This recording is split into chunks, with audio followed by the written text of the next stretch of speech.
All right, let's talk about Ben Goertzel. This is the guy who literally coined the term artificial general intelligence, AGI. And what he has to say is, well, it's a world away from all the corporate hype we hear every day. We're going to get into the real definition, the very real dangers he sees coming, and a pretty wild idea for how to build an AI that has a conscience before it's too late. Trust me, what we're talking about here could change everything. So here's how we're going to break this down. First, what is real AGI anyway? Then we'll get into the whole LLM disruption and this danger zone they're creating. After that, we'll look at the fork in the road, the different paths we can take, and really dig into this fascinating idea called the MAMA protocol. And finally, we'll talk about the timeline, which is, honestly, it's a lot sooner than you think. All right, first up, let's get on the same page. What does AGI actually mean? You hear that term everywhere, but its original meaning, it's really specific and, frankly, pretty profound.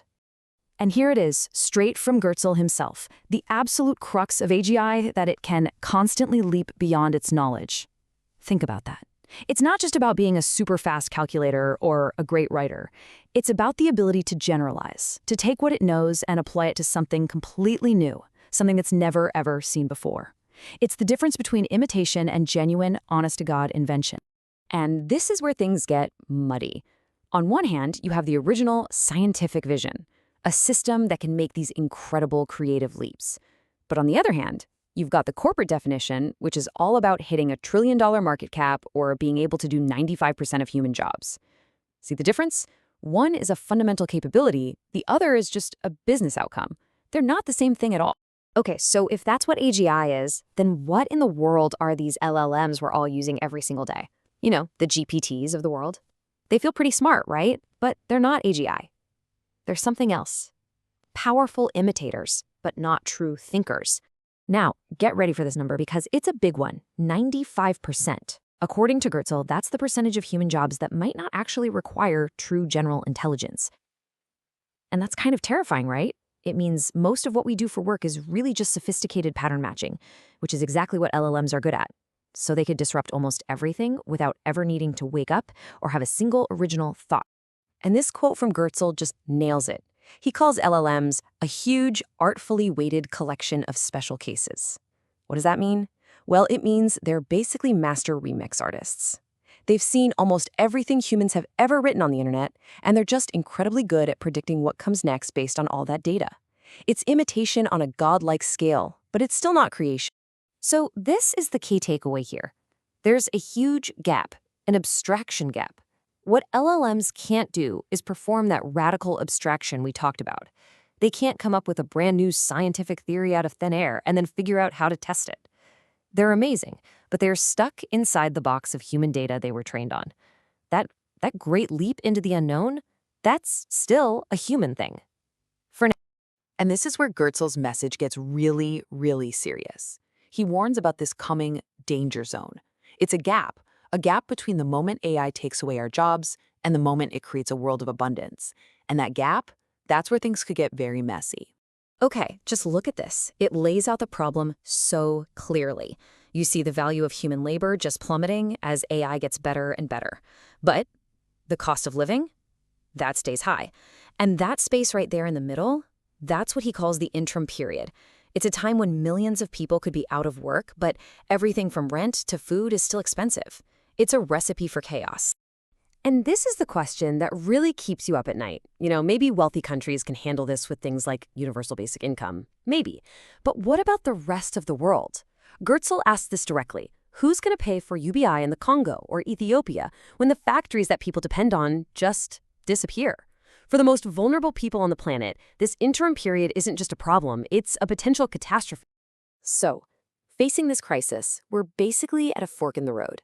There are three big competing ideas about how we should move forward and actually build this next generation of AI.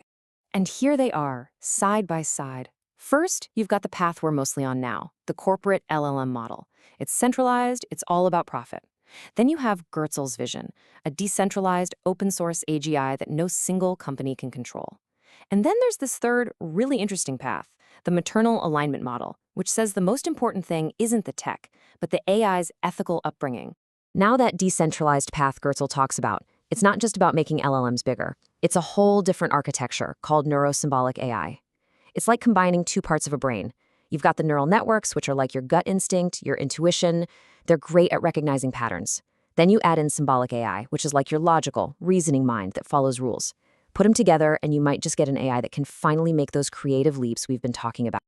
All right, let's dig into that third option because it's a really different way of thinking. It's called the AI Mama Protocol.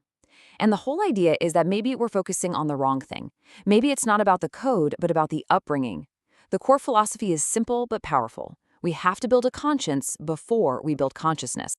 So think about it like this. The Mama Protocol says you can't just code an AI to be safe by giving it a long list of rules. That's like trying to raise a good kid by just handing them a rule book. It doesn't work. It's brittle.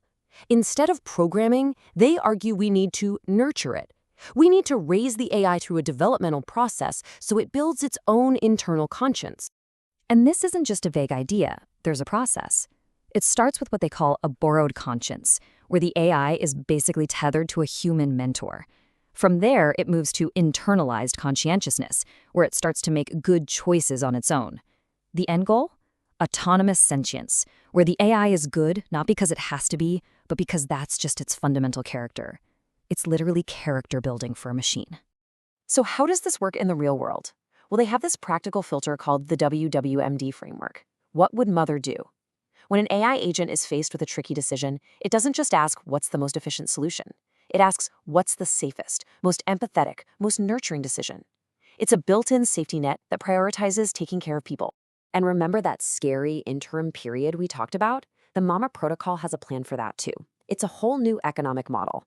Basically, every AI agent gets a digital passport, something like a .ai domain, to keep it accountable.